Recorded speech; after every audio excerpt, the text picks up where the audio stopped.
എല്ലാ കാര്യങ്ങളോടും മടുപ്പ് തോന്നുന്ന ഒരു യൂത്ത് മകനെ കാണിക്കുക.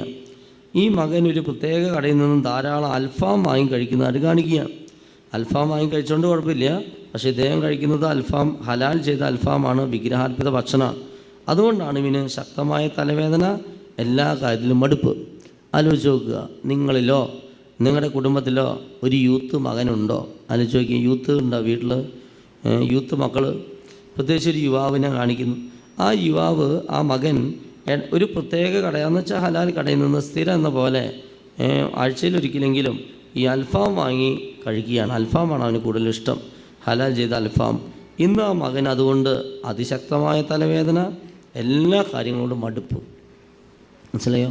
അപ്പോൾ ഇവിടുന്ന് വെഞ്ചിരിച്ച് തേൻ ഉലുവയിലൊക്കെ കൊണ്ട് കൊടുക്കുക, അത് 2 മാസത്തേക്ക് കഴിക്കുക, അതൊക്കെ മാറിക്കിട്ടും. പിന്നെ ഇത് ഈ ഭക്ഷണം കഴിക്കാതിരിക്കുക. പിന്നെ അച്ഛൻ പറഞ്ഞല്ലോ, എന്ത് ഭക്ഷണം കഴിക്കുമ്പോഴും കുരിശ് വരച്ചുകൊണ്ട് ഭക്ഷണം കഴിക്കുന്നൊരു ശീലം ഉണ്ടാക്കിയെടുക്കുക.